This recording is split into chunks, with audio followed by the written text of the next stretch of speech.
Hello, I'm Eunice Wagner. I founded the Center Design for an Aging Society simply to address these normal age-related changes and present environmental design solutions that might help to minimize these impairments that we will face. Hello, everyone. I'm Eunice Wagner, president of the Center of Design for an Aging Society.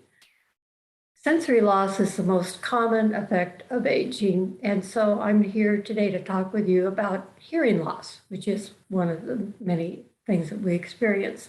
But it's one of the things that the physical environment can help in mitigating. So I had a conductive hearing loss, and so that's why I know what it's like to have a hearing loss and strategies to improve your hearing, as well as positioning so that you can hear. Because I relied on lip reading for a lot until I finally realized that there was something really wrong. So anyway, 5-year inner ear surgeries corrected the problem. And so now I have kind of hearing on the low side of normal. That yeah, I really appreciate what I have. And that's why I'm warning you to protect your hearing and maybe share that information with friends and family. So if you'll bear with me for just a moment, I have to change this to explain my hearing loss. Thank goodness it was a conductive hearing loss. In my family, my grandfather and my mother experienced this, and the term is otosclerosis, but the simple way of talking about it is like arthritis of the bones of the ear, those little tiny bones that hammer in the anvil. And so the vibration wasn't getting through to me. I have 4 sisters. No one else has experienced this hearing loss, but I did when I was at age 40. The way I first understood that I was not hearing people was when I had to work with architects that had full beards, and I couldn't see their lips. And I didn't realize how much I relied on lip reading so that I could understand what was being said. So men have a higher incidence of hearing loss than women just because maybe they like to shoot rifles, or it's just or it could be a work environment where it's noisier, that people can't you have more hearing loss from that. Also, rock concerts, liking to dance right by the speaker, that's going to destroy your hearing. So when I was just 40, that's when I started my series of 5 inner ear surgeries. And that's what allows me to hear. Right now, I'm not wearing a hearing aid. I only wear one when I'm around little kids with tiny little voices. And so for me to be around my grandchildren and be able to understand them is so important for me. So, so we're going to go, excuse me. Some of these definitions are by the World Health Organization, so that if you are having trouble hearing at 20 decibels, that's what the dB stands for, is decibels. That's when you start beginning to have an impact on your daily life, that you aren't hearing things as well.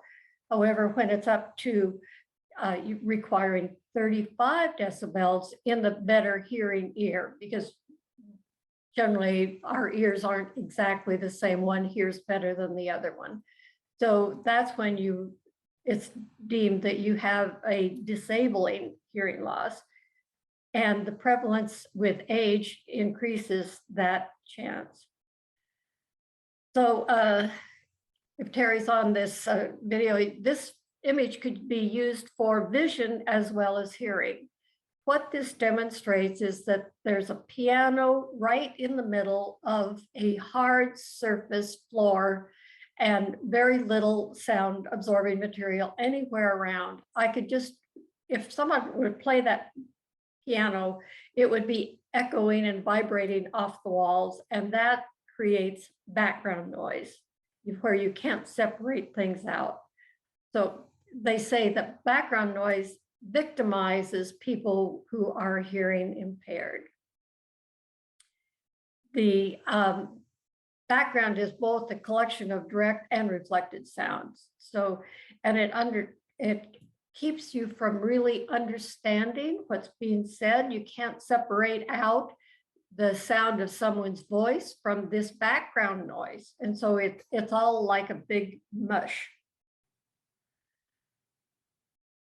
So as I said, it becomes difficult to separate sounds, but the fibers in the inner ear, if they die or are damaged, you aren't going to get those back. And that's why it's important to maybe talk with your kids and grandkids about protecting their hearing. Anytime I see a lawn person with a loud blower and not wearing ear protection, I will go interrupt them and tell them how important it is to protect their hearing.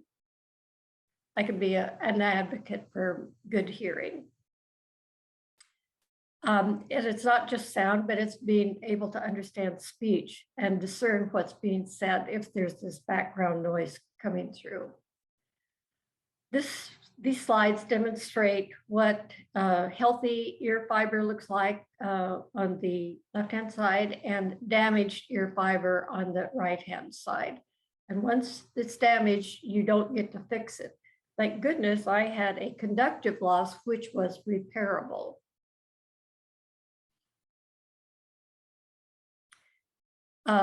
I didn't know this, but there's a International Noise Awareness Day, and it's coming up on April 27th. So if you want to go to this site, you can get some more information. But I think the young people are the ones that are doing damage to their ears with the earbuds and the headphones, and where they can turn their music up as loud as they want, but they don't realize the damage that they could be causing themselves that will impact them in their later life.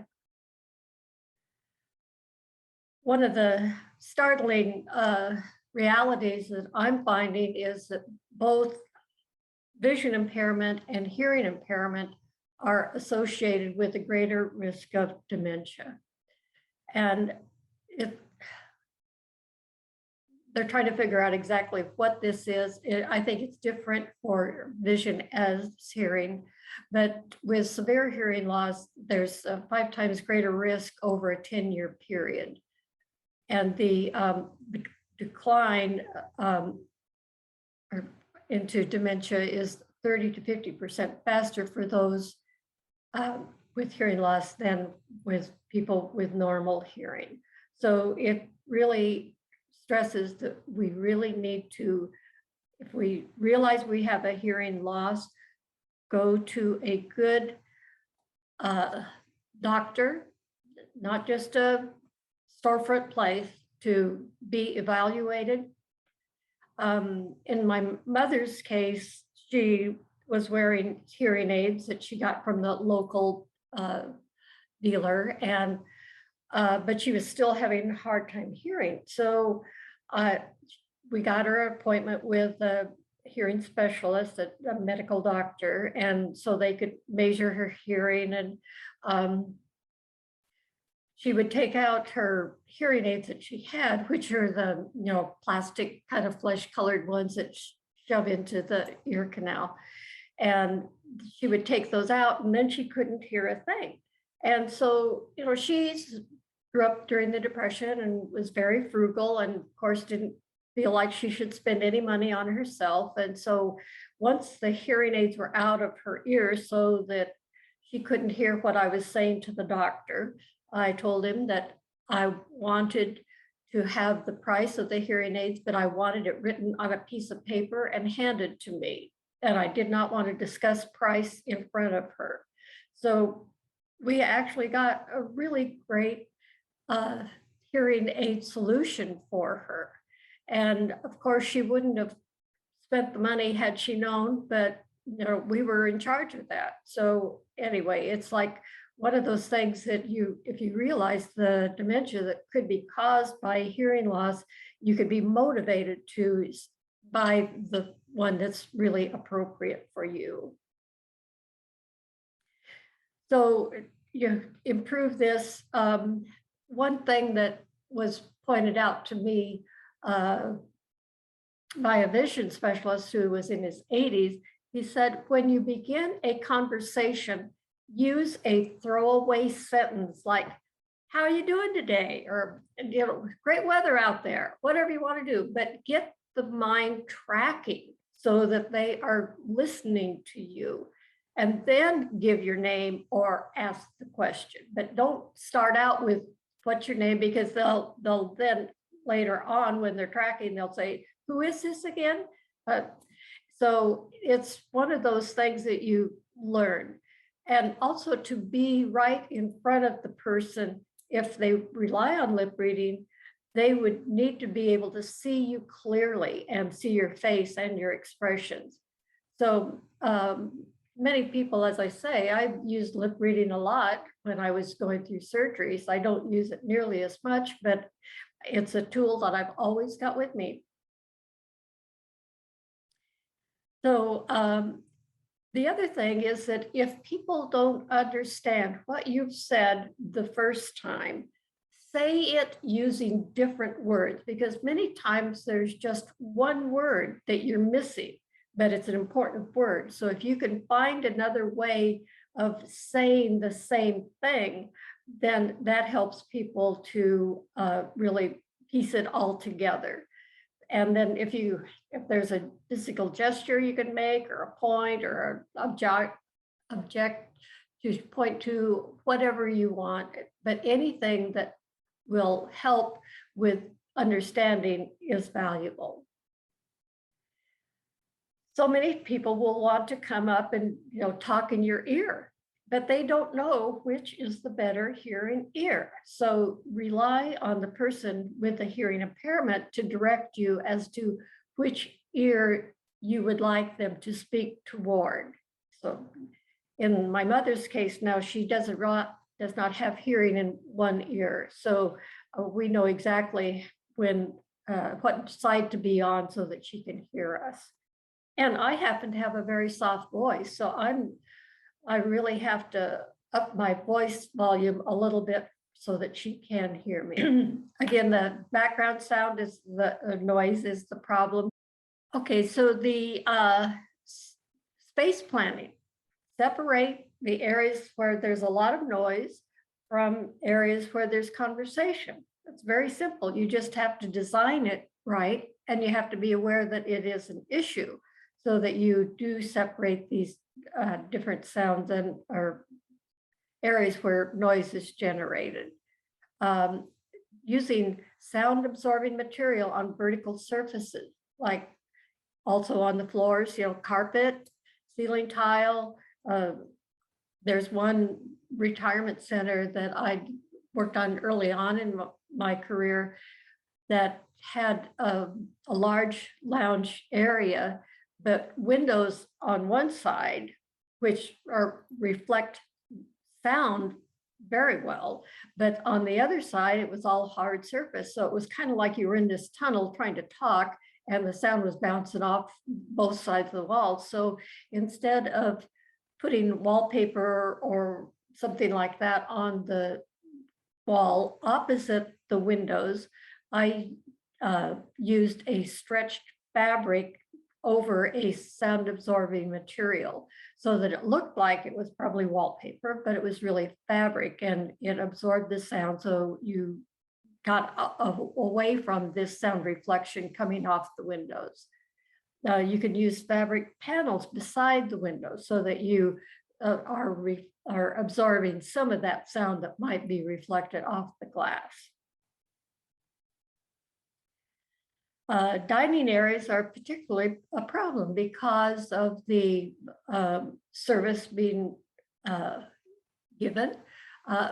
If there's hard material on the tabletop, the silver and the china clink against that. So I recommend using a fabric table cover with a pad underneath it to really absorb that sound and prevent that from happening. Because if it's soft, you won't be generating that noise.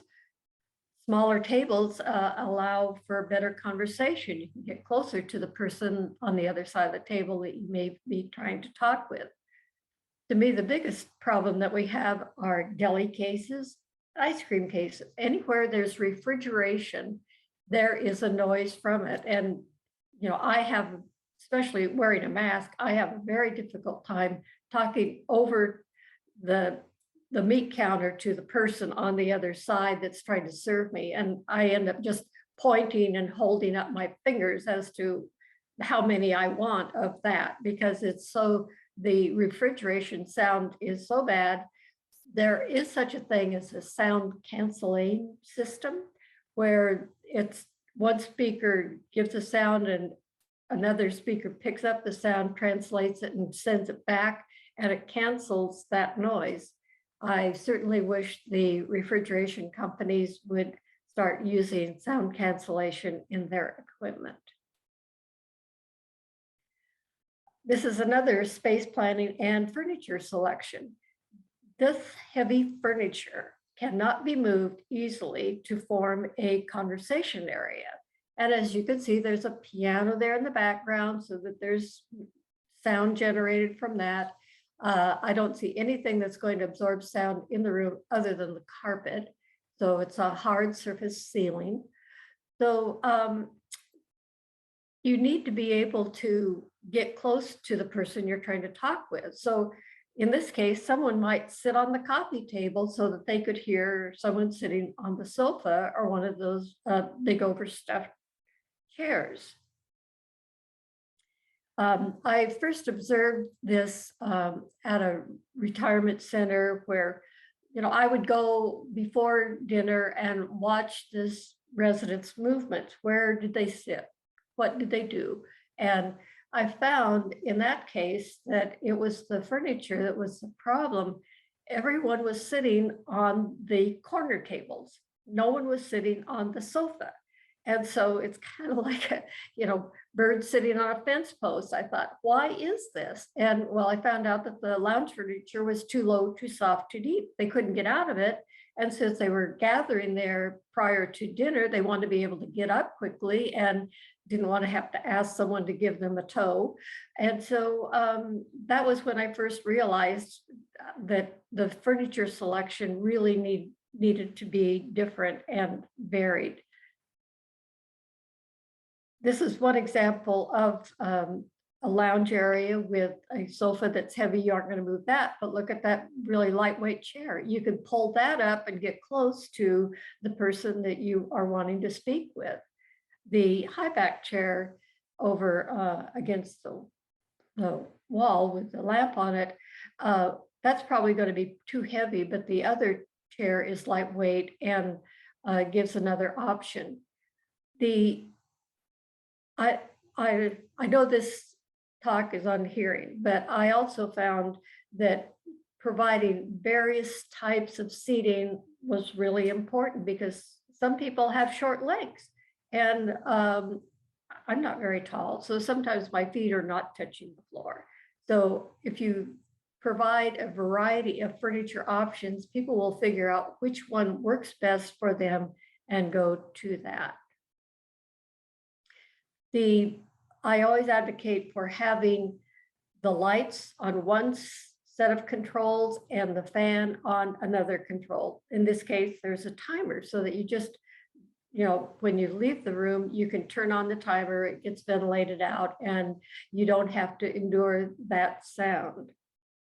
So why do they combine them? It's just cheaper and faster, just one box, but you could take it out and have a dual control on the same box. So if you go through maybe the assisted living and the memory care areas, you may find this type of wiring situation, but you can ask them to change it. They just don't know.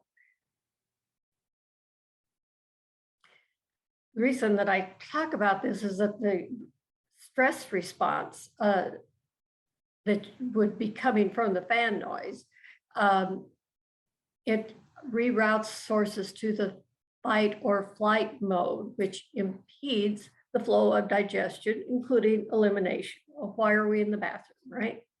So if this continues, it could contribute to irritable bowel syndrome or ulcers. So if just changing the control will solve this problem, that's a very simple, easy, inexpensive fix.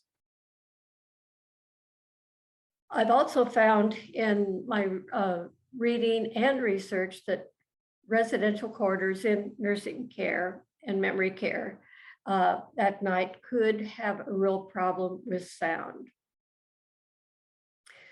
It disrupts their sleep, and sometimes noise is just one of the contributing factors to disrupting nocturnal sleep. Sometimes it's light. Light and noise, light and noise, light and noise is constantly in the research that I'm reading about why nocturnal sleep is disrupted. And if it's disrupted, you don't make up for it during the day. The nocturnal sleep, as I will address in the next following session, is very important to supporting and enhancing your immune system. So if people in nursing homes, memory care, have problems with nocturnal sleep, it could really lead to further problems. So you can either address the source of the noise, and sometimes it's staff, could be residents' TV. You need to have firm rules as to, because of hearing loss, people have their TVs cranked up, and if you can hear it beyond their room, that's disturbing other people. So you have to have a rule about that. When it's lights out or when it's time to go to bed, then have that sound go away. If they want to watch TV, then the TV ears are available. That way you're hearing what you want to hear and you aren't sharing it with your neighbor.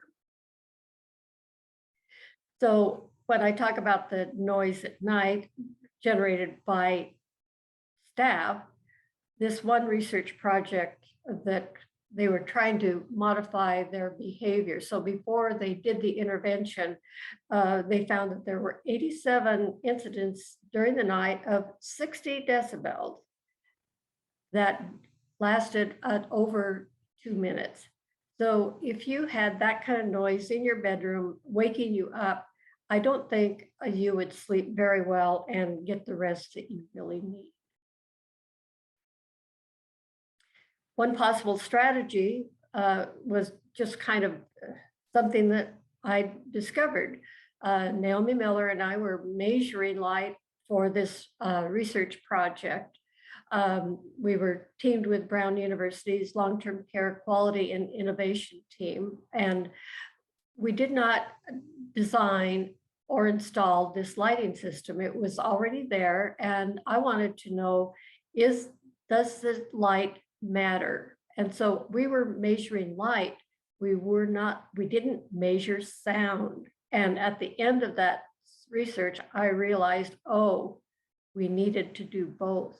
So what we found was that it was totally unexpected that the light wasn't bright enough to stimulate their circadian rhythm during the day.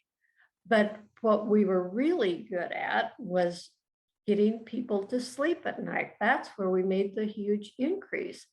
So if you see these three images, it's the same corridor with just different light conditions. On the left would be morning light, in the middle would be midday, and on the right would be the warm light at night, kind of more of a buttery amber color. So what we observed, because we were there measuring this light, was that when it was dimmed down to only 20% of the light that would be during the day, not as much light went into the resident's room. They kept the doors open so that the staff could check easily on people.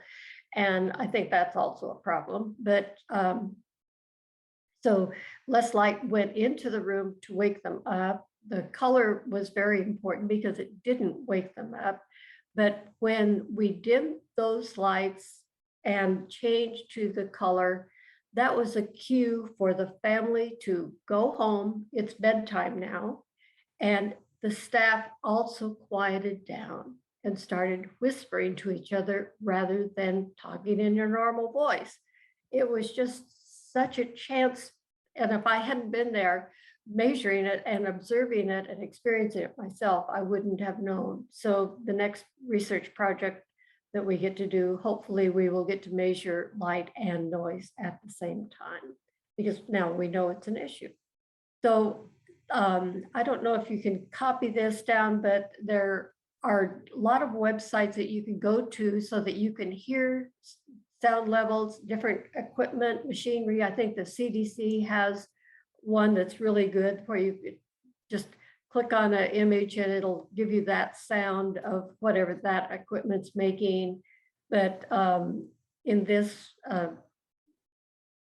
URL, you can hear what it's like to have hearing loss or tinnitus, which is like ringing in the ears. So I'm ready for questions. I see that there's quite a few questions in the chat box. I look forward to hearing from you. Okay, Eunice, Yeah. There's been a lot of conversation, particularly about our auditorium and our dining space. Yes. In that there is reflected sound, which is problematic. We do have what the hearing, there's hearing loops, hearing adaptive devices. Yes. We're confused about the loops and have had some discussion between loops and adaptive devices, but there are hard surfaces in both areas. And we probably could use something, some kinds of sound absorptive surfaces. Right. So, yeah. Well, sound bounces just like light does. You know, like if you've got a hard ceiling and you've got a hard wall and it goes boink, boink, boink, and then it's distributed to the whole room. So you should hire an acoustical engineer to come and evaluate your space and determine what would be the best approach to softening that sound. Sometimes it's just a soft panel up, you know, say 2 feet to the ceiling. Maybe that's all you need, or, you know, it could be any number of things, but I would say that both the auditorium, auditorium needs to be designed so that people can hear, but yet if it's reflected sound or background noise, you aren't hearing. So you really need to have an acoustical engineer looking at these problems. And the good news is the dining experience, we're in a master planning phase of reassessing our dining areas, and we can absolutely put that into the mix before. Yeah. Right, it should be part of the design criteria. Both the vision and the hearing need to be addressed in that design. And it's if the designer that you bring on to do this, well, let's just say an acoustical engineer would be very important. And also with Terry there, I'm sure that you'd have a good lighting designer as well, because those two issues seem to be glossed over in the term of hospitality. And so they just kind of go with what's happening now type solutions. And that is not appropriate for people as we age.